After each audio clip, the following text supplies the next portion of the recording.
So about a year ago, I created a video titled 8 Things I Regret About My Van Conversion and 8 Things I Love. At this point, I've lived in this van for about a year and 4 months, and there's more that I regret. And since I'm starting to think about what my next rig would look like, I'm starting to journal about the things that I love and hate about this van, I figured that this is about time for a follow-up video. The things that I regret, the things that I hate, the things that I can't live without, the things that I love, 1 year later.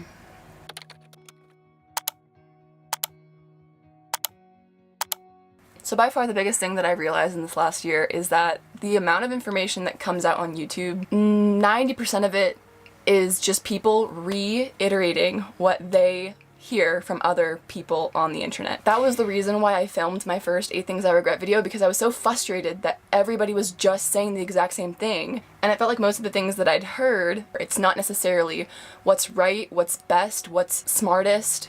It's just what is the most popular thing at the time on YouTube. One of those things was like 2 years ago, the Fantastic fan. Everybody had Fantastic fans. I was one of the unlucky people who heard that and bought one. I hate mine, and now everybody has Maxxair fans. Flooring is another great example. A lot of us use these laminate floors or floors that come in different pieces. So you like get all the boards and then you fit them together and they kind of click in or they stick on the ground or whatever you choose to do. And unfortunately, these floors are not made for RVs.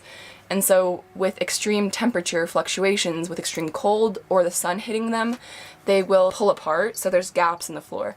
I actually talked to a couple who's now doing van builds as like a living, and they said the exact same thing, and they're saying that now they are only choosing flooring that it comes in one piece. As far as my kitchen sink water setup goes, there's a few things that I definitely regret. This is an example of something that first time I filmed this video, it was probably fine because I'd only been living in a van for like 4 months, but now that I've lived in a van for over a year, I really regret not having a stove in my counter. There's this idea that I came across, which is like the 20-second rule, and it's that if something takes more than 20 seconds to do, you are much less likely to do it. And I do think that's a brilliant way to approach a van build, like the design of a van build, especially with things like cooking or peeing or working, all these things that we do daily. Cooking is one of those things that I don't mind doing, but I hate doing in the van. And it's because I cook with the Coleman stove, and I have to pull this out, get the Coleman stove out, get the propane out, set it up. This currently probably takes me like 40 seconds to set up, which some people might think isn't bad, but according to the 20-second rule that I came across, it said that if you have a bad habit that you don't want yourself to do, you should make it take 40 seconds to do, because we are much less likely to do something that takes 40 seconds as opposed to something that takes 20. And so I don't cook as much as I should.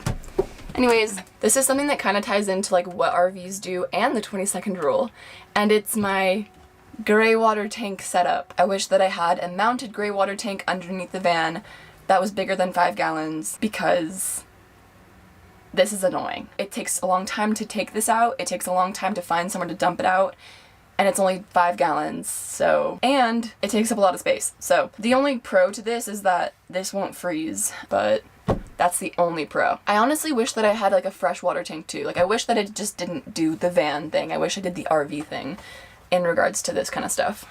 So this might be too specific for the average Joe, but if you are a millennial, if you are somebody with a lot of technology, if you are somebody with a lot of cameras or an expensive laptop for your work, this is my current setup. I have all of my technology in this cabinet. There is no extension cord in here. If it's in here, it is not charging, which means that when I have to charge, it comes out. Not only that, but when I leave the van, all of my valuables are in a cabinet without a lock. Okay, I think the most brilliant setup that I've seen is Kara and Nate's safe with an extension cord outlet inside, so not only can they keep their valuables safe, but they can also charge them while keeping them safe. Honestly, at this point, every single time I leave the van, I'm scared. I'm scared that somebody's gonna break in. I'm scared that somebody's gonna take my SD cards. I'm just scared. Like, it's just not a good feeling. I don't feel comfortable leaving the van alone overnight. That's a huge one because I want to be able to go backpacking more, but I guess in a similar safety front, I wish that I had installed RV locks on all the doors, not only for my personal safety but also for Finn. Everything in this van has been designed with him in mind, from the insulation to the ventilation to the way that we travel with different weather patterns. Anytime that I go take a shower or upload a video in a coffee shop or go to the grocery store, or anytime that I leave the van with him inside, I worry about him getting stolen. I am concerned about my valuables, but I am terrified of him getting stolen. I don't know why this is like a fear that I really genuinely have, but I know that I'm not alone. A few of my friends have said very, very similar things. And yeah, for that reason, I wish that I had budgeted for a safety system. At this point, I think I'm probably going to be able to install one soon, but okay, this is a very stupid one, okay? I'll admit it. It was stupid, but this is where I work, and this is my view. This is where I work, and this is my view. Do you see the issue with this? Do you see what's wrong with this picture?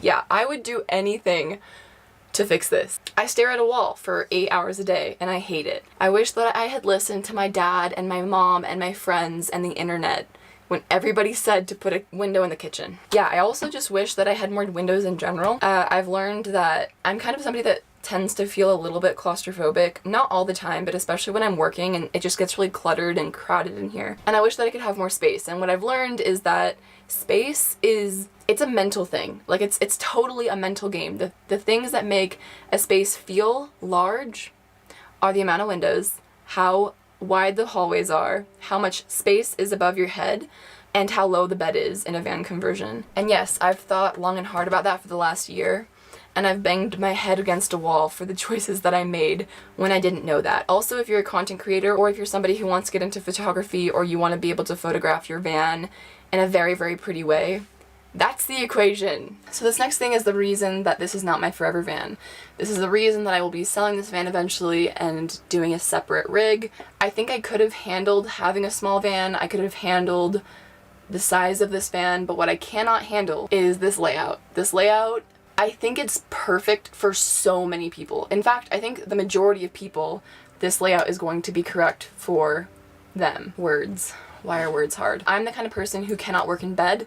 I cannot work in my bedroom. I need my work to be completely separate from my sleep and my relaxation. And with one layout, you only get one option. And that one option is where you have to do everything. Alternatively, if you have the bed to table setup, which a lot of my friends have, and I'm gosh dang jealous of them, they are able to, in the morning, transform their bedroom into an office or into a living room. And although I do think it's a hassle every morning to do that and every night to do that, I know that I'm the kind of person that needs the shift in scenery. I need to go drive to a coffee shop to work. I need to go drive to a library to work.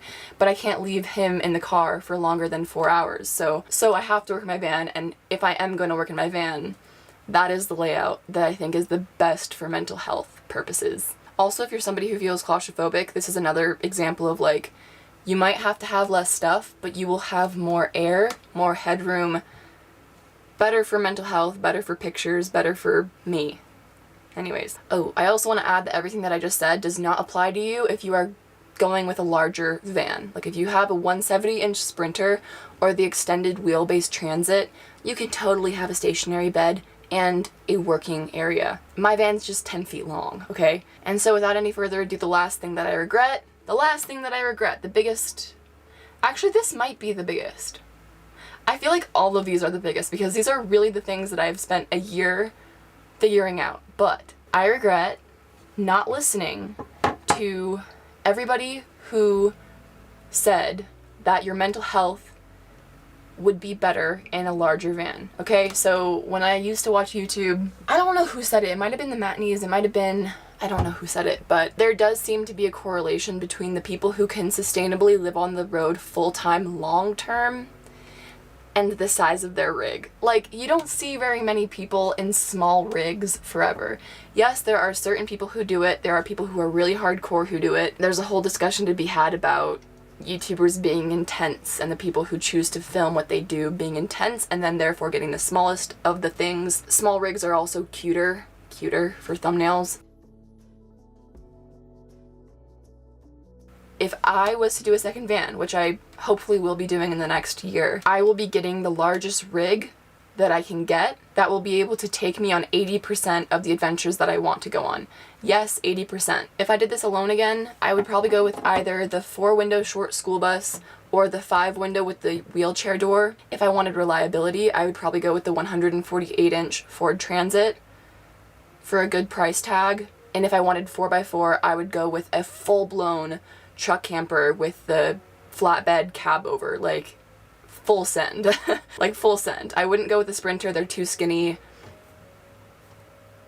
Anyways, yeah. Okay, so just like last time, in this next portion of the video, the positive portion of the video, I'm going to talk about the thing that I'm proud of.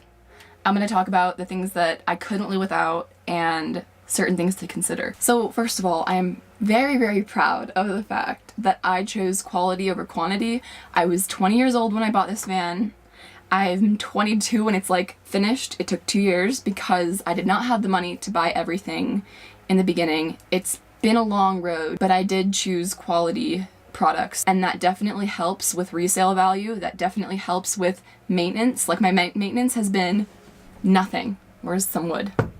I have not had a single thing break. I have not had a single thing go bad on me.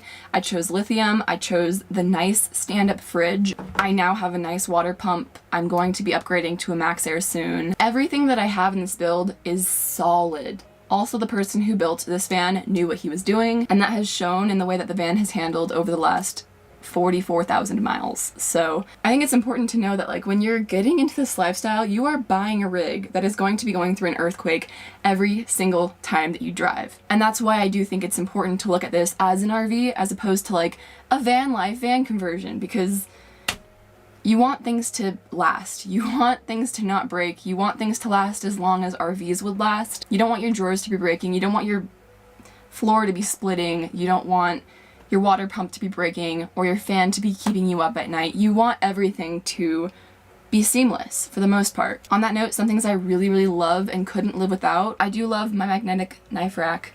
Some things do fall off. A lot of people say that they don't fall off, but regardless, this is really cool for silverware and when you're like parked up and just having it.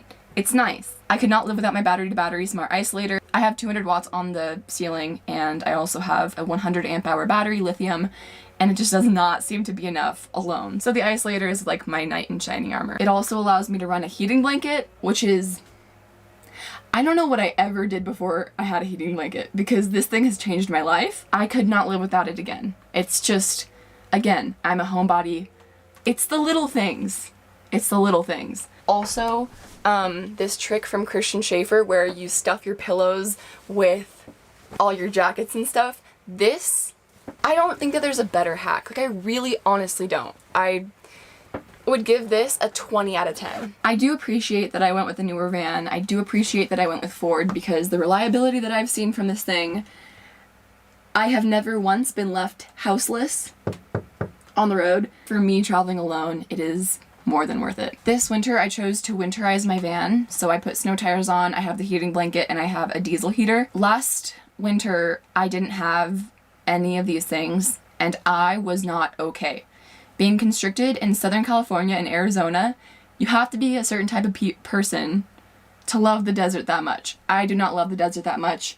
I felt constricted. Everybody's going to be different, but I love that I spent the extra money that I needed to in order to get this van kitted out for winter. I guess that's kind of a good summary. You should just have as many options as possible. With the rig that you choose, the layouts that you choose, the places that you choose to kit your van out to go, just give yourself as many options as you can. Okay, goodbye.